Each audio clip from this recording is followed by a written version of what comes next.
1 year after the Battle of Proxima Centauri, the Coalition had transformed from a desperate alliance of survivors into an effective fighting force that pushed the Void Swarm back system by system. Zethkar stood in the war room of Coalition, Strategic Command, now holding the rank of Strategic Advisor and working directly with General Patricia Wells to develop new training protocols based on human psychological warfare principles. General Wells was a compact woman with iron-gray hair and eyes that had seen too many battles. She had been promoted to head Coalition military training after her innovative programs produced dramatic improvements in non-human species combat effectiveness. Her methods were controversial, but undeniably successful, teaching alien soldiers to think and fight more like humans. The transformation had not been easy. Most Coalition species possessed survival instincts that had served them well for millions of years of evolution. These instincts told them to preserve experienced individuals, avoid unnecessary risks, and retreat when facing overwhelming odds. Human training protocols demanded that soldiers override these deeply ingrained responses. Zethkar had witnessed the gradual change in Coalition forces as they learned to apply human psychological principles. HFY warriors who had once fallen back in the face of superior numbers now stood and fought, accepting casualties to achieve strategic objectives.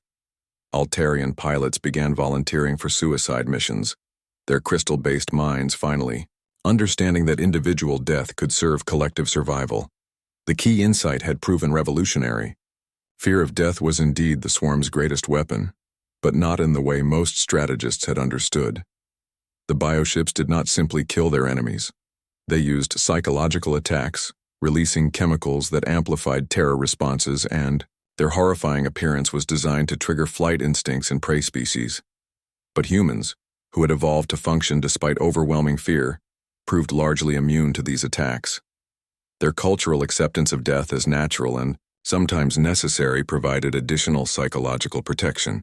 Where other species saw hopeless odds and inevitable doom, humans saw difficult missions with acceptable casualty rates. Under human leadership, Coalition forces began winning decisive victories against swarm fleets that should have destroyed them easily. The enemy's psychological warfare became ineffective against mixed-species crews trained in human acceptance philosophies. Species that had once fled at the first sign of bioships now stood and fought alongside human volunteers who treated each battle as potentially their last. Captain Jack Sullivan commanded one of the new integrated battle groups, where human officers worked alongside alien crews to maximize combat effectiveness. His flagship, the UES Determination, carried a mixed crew of humans, HFY Altarians, and 6 other species, all trained according to human protocols that emphasized mission completion over personal survival. The results spoke for themselves. Sullivan's battle group had achieved an 85% mission success rate, while taking 40% lower casualties than traditional Coalition units. The key was teaching alien crew members to think beyond individual survival and focus on tactical objectives that might require personal sacrifice. Zethkar had observed Sullivan's training methods during several exercises. The human captain began by explaining how fear of death affected decision-making in combat situations. Soldiers who desperately wanted to survive would hesitate at critical moments, miss opportunities for decisive action, and sometimes retreat when advance was the only option for victory. Sullivan taught his alien crew members techniques for managing these survival responses. They practiced meditation methods developed by human soldiers, learned breathing exercises for controlling panic, and studied historical examples of successful missions that required accepting probable death. Most importantly, they learned to find meaning in potential sacrifice. The philosophical component proved crucial. Human trainers explained that death was not failure, but a natural part of existence that could serve important purposes. A soldier who died defending civilians had achieved success, not failure. A pilot who crashed her fighter into an enemy ship to save her squadron had won a victory, not suffered a defeat. This concept challenged fundamental assumptions held by most Coalition species. The HFY honored dead warriors, but considered their deaths wasteful. The Altarians preserved the memory of fallen comrades but viewed death as the end of useful contribution. Humans saw death as potentially the most important action of a being's entire existence. General Wells had systematized these training concepts into formal protocols that could be taught to any coalition species. Her programs began with basic psychological conditioning to reduce fear responses, progressed through tactical training that emphasized decisive action, and concluded with philosophical education about finding meaning in sacrifice. The most successful program was called acceptance training, where alien soldiers learned to make peace with their own mortality before entering combat. Participants spent weeks in meditation, discussion, and simulation exercises designed to help them understand that death was not the ultimate failure they had been taught to avoid. Zethkar had completed this training himself, finding it profoundly disturbing and enlightening. The exercises forced him to confront his deepest fears about death and examine why those fears affected his tactical decisions. He learned to recognize moments when survival instincts clouded his judgment and practice techniques for making clear-headed choices even when death seemed likely. The training worked by teaching soldiers to find identity and purpose beyond individual survival. Humans naturally understood that they were part of something larger than themselves, whether family, community, species, or abstract ideals like freedom and justice. Their willingness to die for these larger purposes was not selflessness, but enlightened self-interest. Coalition forces that completed human psychological training showed dramatic improvements in combat effectiveness. They took more aggressive tactical positions, maintained formation under heavy fire, and completed objectives even when facing severe casualties. Most importantly, they stopped retreating from winnable battles simply because victory required accepting significant losses. The swarm had built their entire strategy around exploiting enemy fear of death. Their bioships were designed to look as terrifying as possible. Their weapons inflicted painful deaths that would demoralize survivors, and their tactics maximized psychological trauma rather than simple destruction. These methods had worked against every species they had encountered before meeting humans, but as coalition forces learned human psychological principles, swarm tactics became counterproductive. Fear-based attacks that once broke enemy formations now strengthened the resolve of soldiers trained to find meaning in potential death.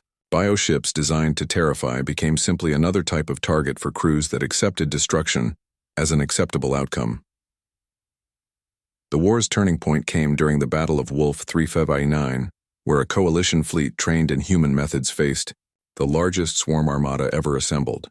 The enemy had committed everything to this engagement, bringing bioships from across their territory for what should have been a decisive victory that opened the route to Earth itself. Instead, they encountered coalition forces that fought with human intensity and human acceptance of casualties. When bioships released terror-inducing chemicals, alien crews continued their missions with steady determination. When swarm psychological attacks tried to break coalition formation, trained soldiers found strength in their willingness to die for their comrades. The battle lasted 3 days and ended with complete swarm defeat. For the first time in their species' history, an entire swarm fleet had been destroyed rather than withdrawing when victory became uncertain. The survivors retreated to their home territory and had remained there ever since, apparently unable to comprehend an enemy that could not be broken by fear. Zethkar filed his final report to Coalition Command. As the war entered its consolidation phase, Coalition forces were now hunting down remaining swarm strongholds with systematic efficiency, no longer afraid of the psychological warfare that had once made the enemy seem invincible. His assessment read simply, "Humans do not fear death because they understand that avoiding it is impossible. This acceptance does not make them reckless or fatalistic. Instead, it grants them psychological freedom that allows decisive action when survival instincts would paralyze others. They do not fight to live forever. They fight to ensure their deaths serve purposes greater than individual survival." The report continued with tactical recommendations based on human psychological principles. Future coalition training should emphasize meaning over survival, purpose over safety, and collective good over individual preservation. Species that learned to think like humans would be nearly unstoppable in combat, while those that clung to traditional survival-focused thinking would remain vulnerable to psychological warfare. As Zethkar submitted his final assessment, he looked out at the rebuilt coalition fleet now patrolling the borders of former swarm territory. The ships flew in formations that would have been impossible before human influence, their crews willing to accept risks that previous generations would have considered suicidal.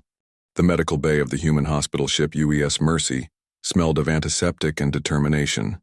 Zethkar lay in a bed designed for alien physiology, his reptilian body healing slowly from the bioplasma burns he had received when his observation post was destroyed during the Proxima Centauri battle.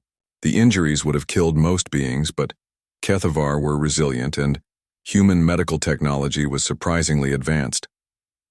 Dr. Helen Parker made her rounds with the same professional care she showed to human patients. She was a middle-aged woman with gray streaks in her brown hair and hands that moved with practiced efficiency. Parker had been treating coalition casualties for months, learning the physiology of dozens of species while maintaining her focus on healing rather than the politics of war. What fascinated Zethkar was how the humans handled their own wounded. The medical bay was full of soldiers and crew members recovering from various injuries, many of them severe enough to end military careers. Yet instead of despair or bitterness, he observed something much different in their behavior and conversations. Sergeant Bobby Chen had lost his left arm to a swarm bioweapon, but spent his time writing letters to the families of his fallen squad members.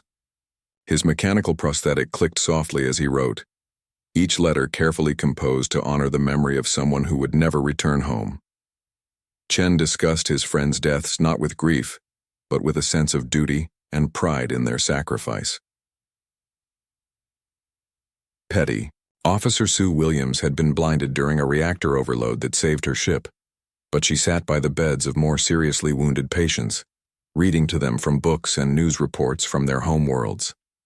Her voice carried warmth and comfort as she helped others deal with injuries far worse than her own. When Zethkar asked her about her own situation, Williams simply said that she was alive while better people had died, making her blindness seem like a small price to pay. The ship's chaplain, Frank Miller, conducted memorial services in the medical bay for patients who did not survive their injuries. These ceremonies were unlike anything in Zethkar's experience. Instead of mourning the dead, Miller and the gathered humans celebrated their lives and honored their achievements. They spoke of courage and sacrifice as if death in service was the highest honor a human could achieve. Zethkar began conducting informal interviews with the human survivors, trying to understand their psychological makeup. His own people viewed death as the ultimate failure, something to be avoided at all costs. Warriors who died in battle were honored but pitied, their deaths seen as waste of valuable experience and training. The humans seemed to view death completely differently. Chief Engineer Tom Bradley had been severely injured while manually repairing his ship's reactor during the battle. His legs were gone and would never be replaced, ending his military career permanently. But when Zethkar asked him about his situation, Bradley seemed more concerned about whether his repairs had saved his ship than about his own losses. Bradley explained his philosophy with characteristic human directness. Everyone would die eventually, he said, so the only real question was whether their death would mean something. He had joined the military to protect civilians and defend human space. His injuries had occurred while fulfilling that mission, making them acceptable regardless of personal cost. Pilot Grace Murphy had crashed her fighter into a swarm bioship after her engines were damaged beyond repair. She had survived the impact, but would never fly again due to neurological damage from the crash. Murphy spent her time in the medical bay teaching younger pilots advanced combat techniques, passing on knowledge that might help them survive future battles. When Zethkar asked Murphy about losing her ability to fly, she smiled and pointed out that her crash had destroyed a bioship that would have killed thousands of coalition personnel. The trade seemed fair to her, one pilot's career in exchange for thousands of lives. Her tone suggested she would make the same choice again without hesitation. The interviews revealed a pattern that troubled and amazed Zethkar. The humans did not fear death because they had integrated it into their understanding of life's purpose. They fought not to live forever, but to ensure their lives and deaths served something greater than individual survival. This acceptance freed them from the paralyzing fear that affected most other species when facing overwhelming odds. Dr. Parker provided medical perspective on what made humans different from other coalition species. Her examination of various alien physiologies had revealed interesting patterns in how different beings responded to stress and trauma. Most species showed elevated fear responses when facing life-threatening situations, releasing chemicals that could impair judgment and decision-making. Humans showed similar fear responses, but they also produced other chemicals that seemed to counteract the paralysis that fear usually caused. Parker theorized that humans had evolved these responses during their species' violent history, developing the ability to function effectively even when death seemed certain. This biological adaptation reinforced their cultural acceptance of mortality. The revelation came when Zethkar realized that humanity's relationship with death was not nihilistic or fatalistic. They did not seek death or consider life worthless. Instead, their acceptance of mortality's inevitability gave them a clarity of purpose that other species lacked. They could act decisively when others would hesitate because they had already made peace with the ultimate consequence of their actions. This understanding became clear when Zethkar witnessed how humans dealt with difficult medical decisions. A young Marine named Tony Davis had been critically injured and faced a choice between experimental surgery that might save his life or certain death within days. The surgery had only a 20% success rate and would be extremely painful regardless of outcome. Davis chose the surgery not because he feared death, but because those extra days of life might allow him to provide intelligence about swarm tactics to coalition forces. He endured the failed procedure with dignity and spent his final hours dictating detailed reports about enemy behavior he had observed during ground combat. His death was painful and could have been avoided, but he had used it to serve his comrades. Other species in similar situations often chose the comfort of painless death over the uncertainty of risky treatment. Their decisions were based on avoiding suffering rather than maximizing their ability to serve others. Davis and other humans consistently chose options that might extend their usefulness, even at the cost of personal comfort.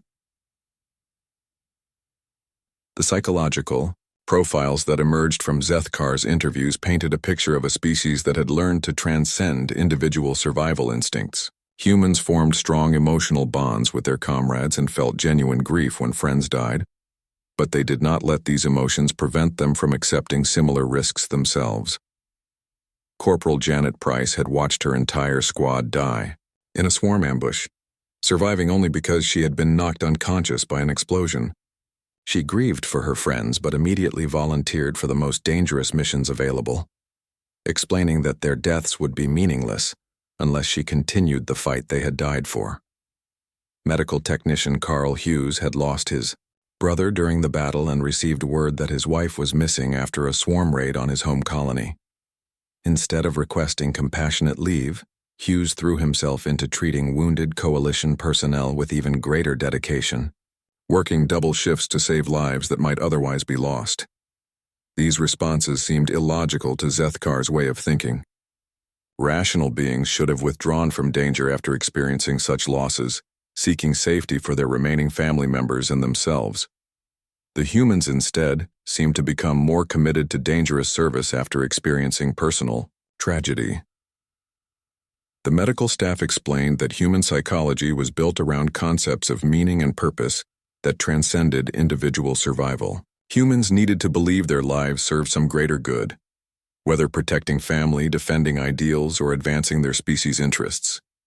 Death in service of these purposes was acceptable, even honorable, while death without purpose was the only truly frightening prospect. As Zethkar recovered from his injuries aboard the Mercy, he observed the daily routines of human medical personnel. They worked with dedication that bordered on obsession, treating every patient as if their recovery was personally important to the staff. Doctors and nurses regularly worked past exhaustion, driven by commitment to their healing mission rather than fear of professional consequences. This dedication extended beyond medical duties. The ship's crew maintained their vessel with the same intensity, performing maintenance and repairs as if the ship's readiness might determine the fate of entire worlds. Every task, no matter how mundane, was approached with seriousness that suggested the humans understood how individual actions contributed to larger purposes. The final piece of understanding came when Zethkar realized that humans did not separate individual and collective good the way other species did. Their acceptance of personal death was not selfless sacrifice, but recognition that individual survival meant nothing without the survival of their communities, values, and species. They fought for themselves by fighting for something larger than themselves. The massive coalition fleet hung in space around Proxima Centauri like a glittering constellation of metal and hope. Over 2,000 ships from dozens of worlds had gathered for what everyone knew would be the final battle against the Void, Swarm. If they lost here, the route to the core worlds would be open and billions more would die. Zethkar stood on the bridge of the Coalition flagship Eternal Dawn, alongside Admiral Marcus Stone, the human officer who had been given overall command of the fleet.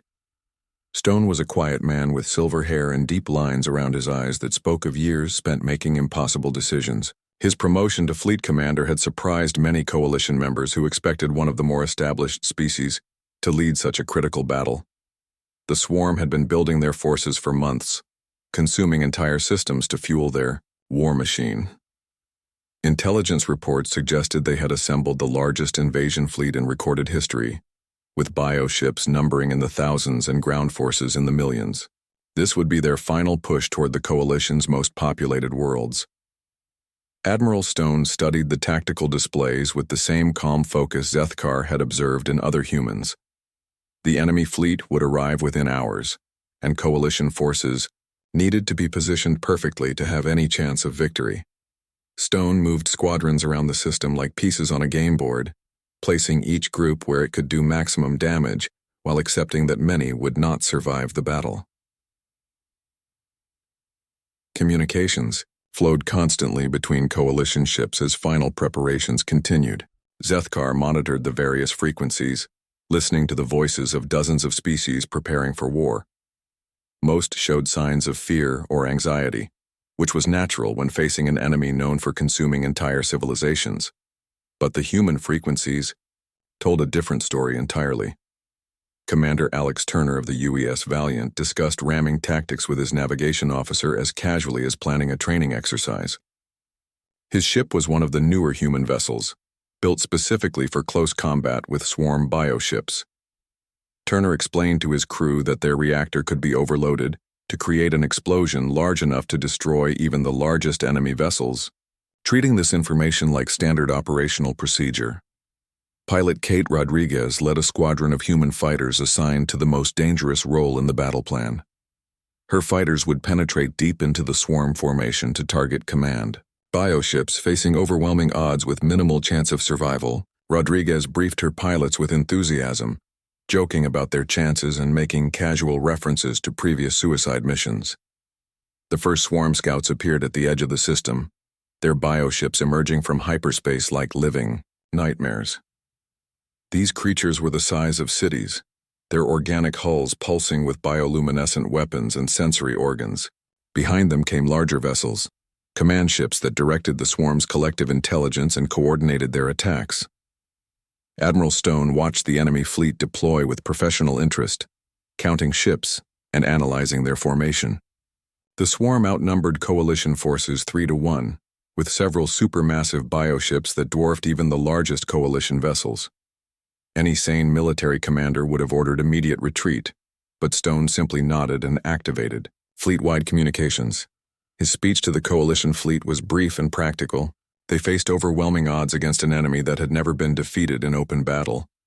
Many of them would die in the next few hours, and their deaths needed to count for something. The core worlds behind them held trillions of innocent lives that depended on this battle's outcome. Stone's voice carried quiet conviction as he told the fleet that today they would prove that courage could triumph over numbers. The battle began with long-range bombardment, as both fleets closed distance across the system. Swarm bioships fired, living projectiles that sought out targets with predatory intelligence, while Coalition vessels responded with conventional energy weapons and missile barrages. The space between the fleets filled with explosions and debris, as the opening exchange claimed casualties on both sides. Zethkar observed the battle from the flagship's command center, monitoring communications from across the Coalition fleet. As the fighting intensified, he began hearing familiar patterns in the alien voices. Fear crept into their transmissions as crews realized the true scope of what they faced.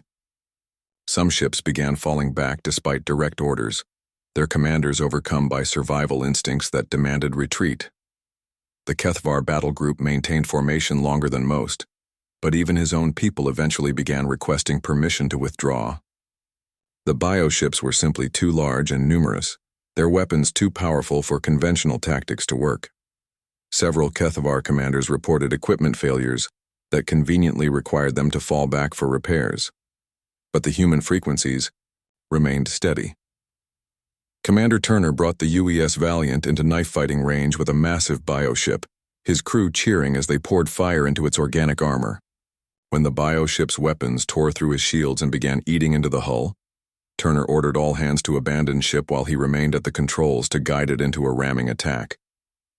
Kate Rodriguez's fighter squadron penetrated the heart of the swarm formation, their small craft darting between bioships like insects attacking giants. One by one, her pilots fell to enemy fire, but each death was accompanied by successful attacks on critical swarm targets. Rodriguez herself crashed her fighter into a command bioship's sensory cluster, her final transmission a whooping battle cry. More human ships joined the close-range battle as their captains abandoned conventional tactics in favor of ramming attacks and reactor overloads. The UES Defiant, commanded by Captain Nicole Foster, coordinated with 3 other human vessels to trap a supermassive bioship in crossfire. When the creature's weapons destroyed 2 of the ships, Foster ordered her remaining ally to retreat, while she piloted the Defiant directly into the bioship's main weapon cluster. Zethkar watched this slaughter with growing horror and admiration. The humans were dying in massive numbers, but their deaths were accomplishing what conventional warfare could not. Each ramming attack or reactor overload destroyed enemy vessels that would have taken hours of conventional bombardment to kill. The swarm fleet was taking casualties faster than their regeneration systems could repair. Admiral Stone monitored the battle from his command chair with the same calm expression he had worn during the pre-battle briefing. When reports arrived of human ships being destroyed, he noted the losses and immediately reassigned other vessels to fill the gaps. His tactical planning treated human lives as resources to be spent efficiently rather than preserved at all costs. The turning point came when Stone ordered a general advance by all remaining coalition forces. The human example had shamed other species into standing their ground, and now the entire fleet moved forward into close combat with the swarm. Bioships found themselves swarmed by dozens of smaller vessels willing to trade their lives for strategic advantage. Communications across the coalition fleet began changing as alien crews found courage in human example. Kethvar commanders who had been requesting withdrawal orders now reported successful ramming attacks. Altarian pilots began copying human fighter tactics, accepting certain death to complete their missions. The fear that had paralyzed much of the fleet gradually gave way to desperate determination. The battle raged for 6 hours before the swarm fleet finally began retreating. Their massive bioships, damaged beyond repair by countless ramming attacks, started withdrawing toward hyperspace. The smaller attack craft followed, leaving behind debris fields full of organic matter and broken ships from both sides. Admiral Stone's final casualty reports painted a grim picture of victory. The coalition fleet had been reduced by nearly half, with human forces taking proportionally higher losses due to their aggressive tactics. The UES Valiant, UES Defiant, and 17 other human ships were completely destroyed, along with hundreds of fighters and thousands of crew members. But the swarm had taken worse casualties. 3 supermassive bioships had been destroyed, along with dozens of smaller vessels. More importantly, the swarm's aura of invincibility had been broken. For the first time in recorded history, they had retreated from a battle they could have won through conventional tactics. Zethkar filed his report on the battle while the fleet regrouped around Proxima Centauri. He found himself struggling to explain what he had witnessed. The humans had not won through superior technology or numbers. They had won by accepting death as the price of victory and paying that price without hesitation. Other coalition species fought to survive and hoped to win. The humans fought to win and accepted that survival was optional. This fundamental difference in mindset had turned what should have been a swarm victory into their first major defeat. As Zethkar transmitted his report to Coalition Command, He realized that humanity had taught the galaxy something profound about warfare. Fear of death was not just a weakness to be overcome. It was the enemy's greatest weapon, and the humans had found a way to make themselves immune to it. The swarm would return with new tactics and larger fleets, but they would face a coalition that had learned from human example. The UES Defiance cut through hyperspace toward the Kepler 442 system, carrying Zethkar into his first operation alongside human forces. The ship's corridors buzzed with activity as crew members prepared for what everyone knew would be a dangerous mission. Coalition intelligence had detected swarm scout ships probing the system's outer planets, which meant a full invasion fleet would arrive within days. Lieutenant Commander Ryan Beck briefed his ground team in the ship's main hangar bay. Beck was a tall man with gray hair and scars on his hands that spoke of previous battles. His team included Sergeant Maria Santos, a compact woman with quick eyes and steady movements, and Corporal Danny Liu, barely old enough to vote but already marked with the quiet confidence of a veteran soldier.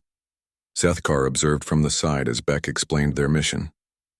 The mining colony on Kepler 442b housed nearly 15,000 civilians who needed evacuation before the swarm arrived. The planet's orbital defenses were minimal, and coalition reinforcements were days away.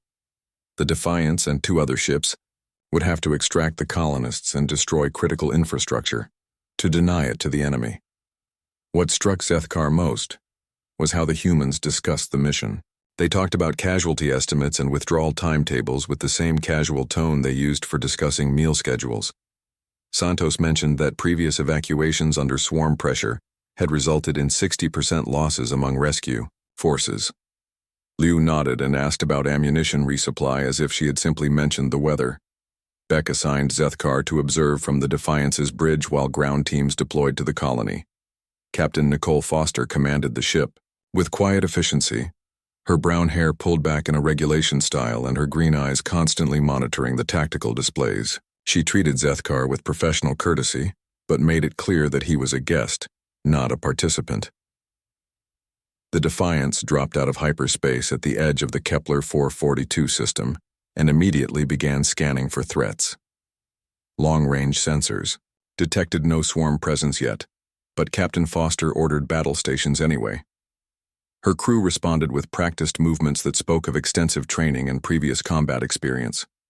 Ground shuttles launched toward the mining colony while the Defiance took position in high orbit. Foster established communication with the colony's administrator, a nervous man who reported that civilian evacuation was proceeding ahead of schedule. The miners had worked through the night to load essential equipment and personal belongings onto transport ships.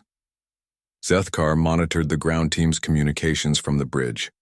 Beck's people had spread throughout the colony to coordinate the evacuation and prepare demolition charges for critical facilities. Their radio chatter was businesslike and efficient, but Zethkar noticed something unusual. The humans made jokes, shared personal stories, and seemed almost relaxed despite knowing they were racing against a deadly enemy. Santos reported from the colony's main power plant where she was placing explosive charges. Her transmission included technical details about the demolition and a casual comment about hoping her daughter's school play went well back on Earth. Liu checked in from the spaceport with evacuation numbers and mentioned that the local coffee was surprisingly good for a mining colony. The first sign of trouble came from long-range sensors detecting hyperspace distortions at the system's edge. Captain Foster studied the readings carefully before announcing that multiple large objects were approaching faster than expected. The swarm fleet had arrived early, cutting their evacuation time in half. Foster immediately ordered all evacuation ships to accelerate their departure. The civilian transports were slow and lightly armed, needing every minute possible to reach safe hyperspace jump distance. The ground teams would have to finish their work quickly and extract under combat conditions. Beck's voice came over the communication system with new orders for his team. They would complete the demolition as planned, but several team members would need to stay behind to manually trigger the charges. The colony's power grid was too damaged to support remote detonation, and someone had to remain to ensure the facilities were completely destroyed. Zethkar expected to hear fear or protest in the human voices, but instead found only acceptance and practical planning. Santos volunteered to handle the main power plant demolition, mentioning that she had the most experience with industrial explosives. Liu immediately offered to stay with the spaceport charges, noting that she was the fastest runner and might have a chance to reach the extraction point afterward. Captain Foster ordered the Defiance to begin suppressing fire as the first swarm bioships entered the system. The enemy vessels looked like living nightmares, organic shapes covered in weapons that pulsed with bioluminescent energy. Zethkar had fought the swarm many times, but their ships still filled him with instinctive dread. The human crew showed no such reaction. Weapons Officer Kate Rodriguez targeted the largest bioship and opened fire with the Defiance's main guns. Her shooting was precise and methodical, treating the horrifying enemy vessels like any other targets. Communications Officer Frank Miller coordinated with the evacuation transports while keeping one eye on the tactical display showing incoming swarm fighters. More swarm ships dropped out of hyperspace, outnumbering the human rescue force 3-1. The bioships began launching smaller attack craft that swarmed toward the planet like angry insects. Foster ordered evasive maneuvers while maintaining covering fire for the civilian transports. The evacuation reached critical phase as the last transport ships lifted off from the colony. Beck reported that most civilians were safely aboard, but several key facilities still needed to be destroyed. The swarm ground forces had begun landing on the planet's surface, forcing the human teams to fight their way to the demolition sites. Liu's voice crackled over the radio from the spaceport. She had triggered her charges successfully, but was pinned down by swarm ground troops.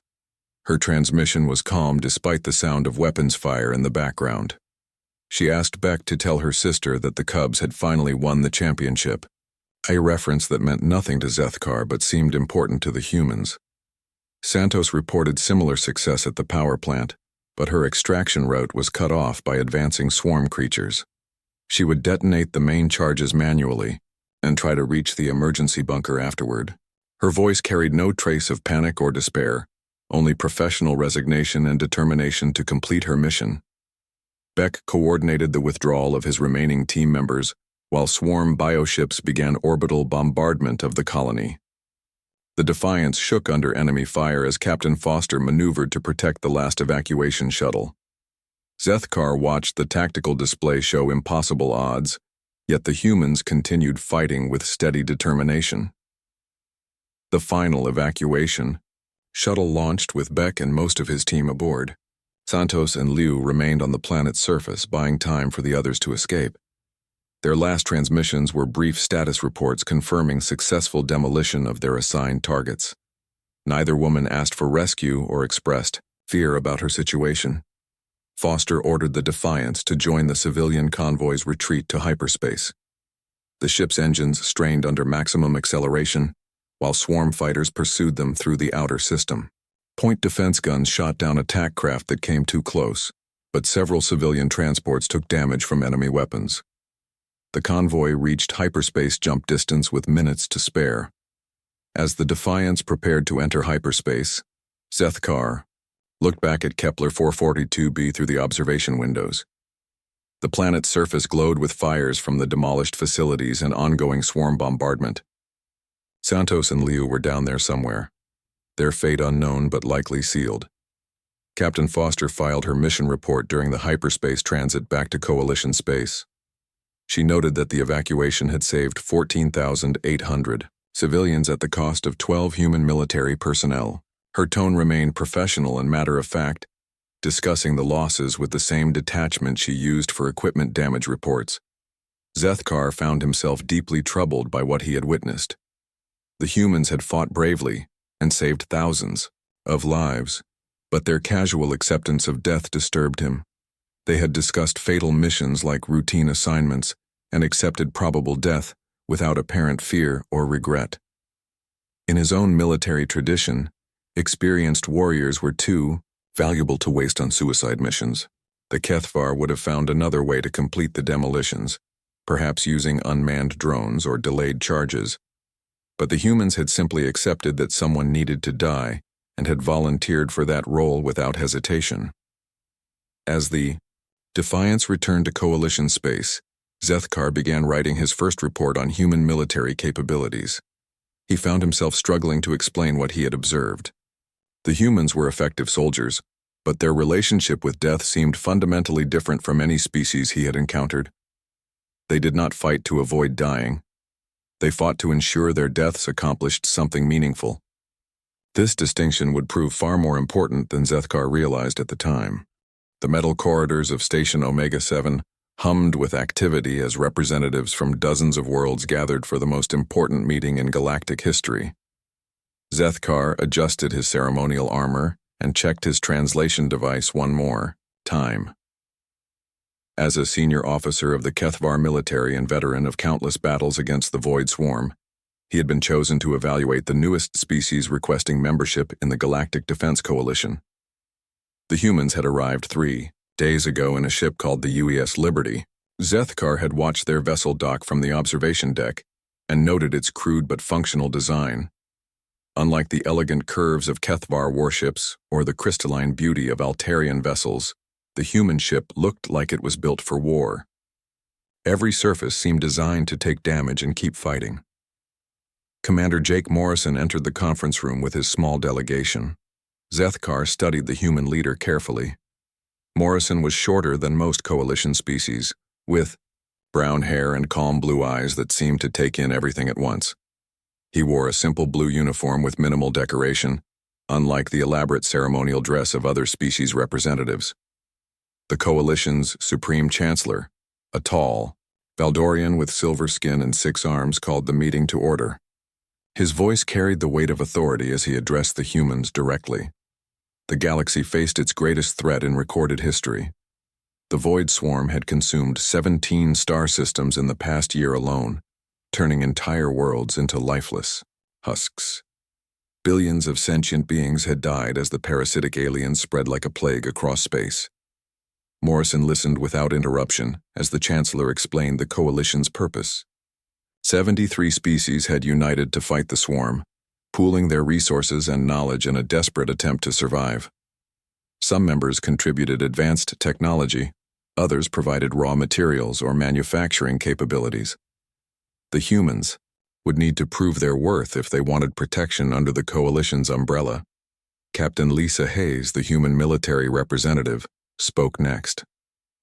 She was a woman with short black hair and steady hands that never trembled as she reviewed the tactical reports. Zethkar watched her face as she examined footage of swarm attacks. Other species delegates had shown horror, fear, or despair when confronted with such images. The humans showed only professional interest. Hayes asked technical questions about swarm bioships, their attack patterns, and weapon capabilities. She wanted to know casualty rates, response times, and logistical requirements. Her questions revealed a mind that thought like a soldier, but Zethkar noticed something unusual. She discussed potential human losses with the same tone she used to talk about equipment needs or supply lines. The Altarian delegate, whose people had lost 2 colonies to the swarm, warned the humans about what they would face. Swarm bioships were living creatures the size of cities, capable of consuming entire fleets. Their ground forces were equally terrifying, parasitic beings that turned their victims into more swarm creatures. The psychological impact alone had broken several coalition species' will to fight. Morrison nodded thoughtfully at each warning but showed no signs of backing down. When asked about Earth's military capabilities, he provided honest assessments. Humanity had nuclear weapons, orbital platforms, and a respectable space navy, but nothing that matched coalition technology. Their ships were slower, their weapons less advanced, and their shields weaker than most member species. Zethkar interrupted with his own question. In his long military career, he had seen how different species reacted to overwhelming odds. Some fought bravely until the end, others surrendered quickly to minimize casualties, and a few simply fled to find safer worlds. How would humans respond when faced with certain death against the swarm? The answer came from Hayes without hesitation. Humans would fight. They would fight because that was what humans did when threatened. They would fight even if victory seemed impossible because surrender was not acceptable. She spoke these words with such calm certainty that several alien delegates shifted uncomfortably in their seats. The Chancellor presented the standard coalition membership agreement. New species typically receive defensive support and access to advanced technology in exchange for contributing resources and following coalition military command. Hayes read through the document carefully before asking for time to consult with her government. During the recess, Zethkar approached Morrison privately. As a veteran warrior, he felt obligated to warn the human commander about what coalition membership really meant. Most new species joined out of desperation, seeking protection they could not provide for themselves. Few survived their first major engagement with the swarm intact. The creatures seemed to feed on fear itself, using psychological attacks that could break even experienced soldiers' minds. Morrison listened politely to Zethkar's warnings. The human commander asked practical questions about swarm tactics and coalition support protocols. He wanted to know how quickly reinforcements could arrive, what medical facilities were available, and how coalition ships coordinated during battle. His questions showed he was already planning for war, not hoping to avoid it. The formal session resumed with Hayes announcing humanity's decision. Earth would join the coalition under the standard terms with one modification. Human forces would not operate under alien command unless absolutely necessary. They preferred to fight alongside coalition forces rather than under coalition control. The Chancellor agreed to these terms after brief consultation with other senior members. Zethkar found himself assigned as liaison to the human military, tasked with observing their performance and providing regular reports to coalition command. His first duty would be joining a human ship for their initial combat deployment. The UES Defiance was preparing for a mission to evacuate civilian populations from worlds in the swarm's projected path. As the meeting ended, Zethkar watched the humans preparing to leave. They showed none of the relief he expected from a species that had just gained powerful protectors. Instead, they seemed eager to begin operations. Morrison shook hands with various coalition representatives, a strange human custom involving grasping another being's appendage briefly. The human delegation departed Station Omega-7 the next morning aboard the UES Liberty. Zethkar remained behind to receive his orders and prepare for deployment with human forces. He spent his remaining time studying human military doctrine and cultural files provided by coalition intelligence. The reports painted a picture of a species unlike any other in the coalition. Humans had spent most of their recorded history fighting wars among themselves. They had developed weapons capable of destroying their own planet and had come close to using them several times. Yet they had also shown remarkable cooperation when facing common threats. Their military traditions emphasized sacrifice and duty above personal survival. Human soldiers were trained to complete their missions even at the cost of their own lives. This seemed inefficient to Zethkar, whose own people valued experienced warriors too highly to waste them needlessly. But something in the human approach intrigued him. 3 weeks later, Zethkar boarded the UES Defiance at the Coalition staging area near Wolf 359. The ship was even more utilitarian than the Liberty, with thick armor plating and weapon systems that covered every angle. The human crew greeted him with polite efficiency and showed him to quarters that had been modified for his physiology. As the Defiance departed for its first mission, Zethkar wondered what he would learn about these strange new allies. The humans claimed they would fight against impossible odds without fear or hesitation. Soon he would discover if their confidence was justified, or if they were simply too inexperienced to understand what they faced.